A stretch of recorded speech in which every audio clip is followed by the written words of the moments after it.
বাপরে বাপ, গরুগুলো কি পরিমাণ দুধ দিচ্ছে দেখুন। গরুগুলোর ভেতরে এত পরিমাণ দুধ রয়েছে যে দুধগুলো কিভাবে ফেটে পড়ছে দেখুন। এক একটা গরু 5-10 লিটার দুধ নয়, 50 থেকে 100 লিটার দুধ একবারে দিতে পারে। বন্ধুরা, আজকের এই ভিডিওটি অনেক বেশি মজার হতে চলেছে, কারণ আজকের এই ভিডিওতে আপনাদেরকে দেখাতে চলেছে একটি মডার্ন ফার্মে গরুর যাবতীয় কাজগুলো কিভাবে করা হয়, কিভাবে আধুনিক মেশিনের দ্বারা এত বড় বড় কুরবানির গরু পালন করা হচ্ছে। যেমন এদেরকে খাওয়ানো, পরিষ্কার রাখা, দুধ সংগ্রহ করা, যাবতীয় কাজকর্ম মেশিনের দ্বারাই করা হয়। এছাড়া আপনারা হয়তো জানেন মানুষের গরম কাপড় তৈরি করার জন্য ভেড়ার পশম ব্যবহার করা হয়, কিন্তু সেগুলো কিভাবে সংগ্রহ করা হয় তা হয়তো অনেকে জানেন না। এছাড়া মডার্ন ফার্মের যাবতীয় কাজকর্ম আজকের ভিডিওতে স্পষ্ট দেখতে পাবেন, তাই ভিডিওটি স্কিপ না করে সম্পূর্ণ দেখতে থাকুন। আর ভিডিও শেষে আমরা দেখব এই গরুগুলো এত বেশি দুধ কিভাবে দিচ্ছে, এই গরুগুলোকে আসলে কি খাওয়ানো হয় যে এত বেশি দুধ দিতে পারে। পাটুরা মিল্ক এক্সপ্রেস।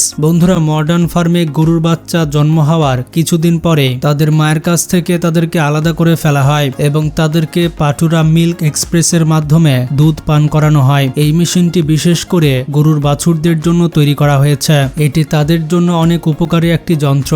সবার প্রথমে মেশিনের ভেতরে পরিমাণ মতো পানি দেওয়া হয়, তারপর কিছুটা কেমিক্যাল এবং মেডিসিন মিশিয়ে দেওয়া হয়, তারপর মিশ্রণটি গরুর বাছুরদের সামনে নিয়ে যাওয়া হয়। এই মেশিনটির নিচে থাকা রাবার বারের মাধ্যমে বাছুরগুলো একে একে দুধ পান করতে থাকে। একটি বাছুর তার মায়ের কাছ থেকে যেভাবে দুধ পান করে, এখানে তেমনই ব্যবস্থা করা হয়েছে। বাছুরগুলো এখান থেকে দুধ পান করার মাধ্যমে মায়ের কাছ থেকে দুধ পান করার অভাব মিটে নেয় এবং তারা অপুষ্টিতে ভোগার হাত থেকে রক্ষা পায়।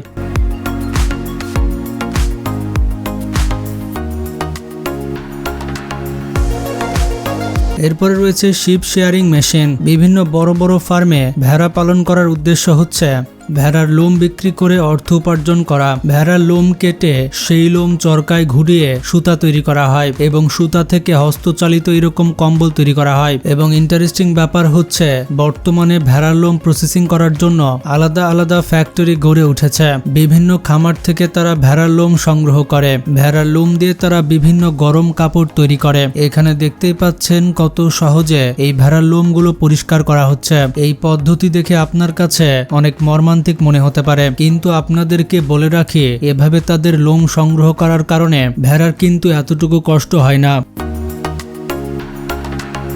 Milking process.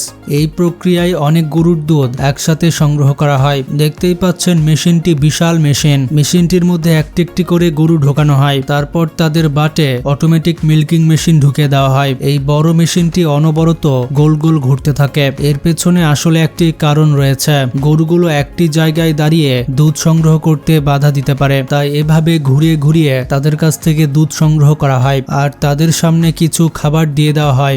গরুগুলো খাবার খেতে থাকে, তাই দুধ সংগ্রহের কাজে কোনো বাধা দেয় না, যার ফলে খুব সহজেই দুধ সংগ্রহ করা যায়। Statement land machine. এই মেশিনের মাধ্যমে পশুদের জন্য খাবার তৈরি করা হয়। এর ভেতরে বড় বড় ঘুরন্ত ব্লেড থাকে, যার সাহায্যে খুব সহজে গরুর খাবারগুলো মেশানো যায়। এর ভেতরে খড়, ভুসি, মিনারেল সহ বেশ কয়েকটি পুষ্টি উপাদান দিয়ে দেওয়া হয়। এগুলো একসাথে মিশিয়ে গরুকে খাবার দেওয়া হয়, যার ফলে গরু প্রয়োজন মতো পুষ্টি পায়, যার ফলে তাদের দ্রুত মাংস বৃদ্ধি হয় এবং অনেক বেশি দুধ প্রদান করতে পারে। খাবারগুলো মিক্স করার পর এই মেশিন দিয়ে গরুর সামনে ঢেলে দেওয়া হয়।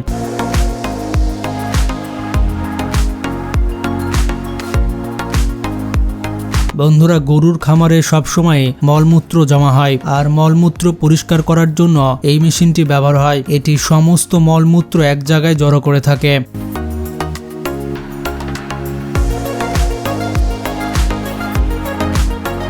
এই মেশিনটি দেখতে পাচ্ছেন, এটি প্রাণীদের খাবার সামনের দিকে এগিয়ে দেয়, কারণ খাবারগুলো খাওয়ার পর গরু খাবারগুলো ছড়িয়ে ছিটিয়ে রাখে আর সেগুলো নির্দিষ্ট জায়গায় আনার জন্য এই মেশিনটি ব্যবহার হয়।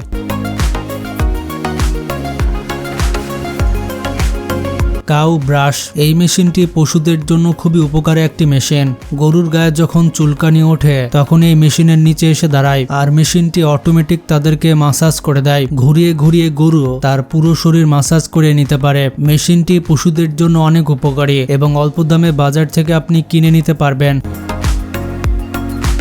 এবার আসি এই গরুর কাছে যারা এত দুধ দিতে পারে। এই গরুগুলোর নাম হচ্ছে গিরোল্যান্ডো। দুধ উৎপাদনের জন্য গিরোল্যান্ডো গরু পৃথিবীর সব থেকে সেরা। গিরোল্যান্ডো হচ্ছে ব্রাজিলের একটি গরুর জাত। এই প্রজাতির গরু একবারে 40 থেকে 50 লিটার দুধ দিতে পারে। এই প্রজাতি প্রচুর পরিমাণে দুধ দিতে পারে এবং গরম এলাকাতে টিকে থাকার জন্য গরুগুলো বিখ্যাত। বন্ধুরা, এই গিরোল্যান্ডো গরুগুলো অনেক বিশাল আকারের হয়ে থাকে আর এদের স্তন আরো বেশি বড় হয়ে থাকে। সাধারণ গরুর তুলনায় এদের স্তন কত বিশাল দেখতে পাচ্ছেন। গরুগুলো বেশিরভাগ লাল সাদা কিংবা কালো সাদা হয়ে থাকে। তাছাড়া গরুগুলোর কান কিছুটা লম্বা হয়ে থাকে আর কানগুলো নিচের দিকে ঝুঁকে থাকে।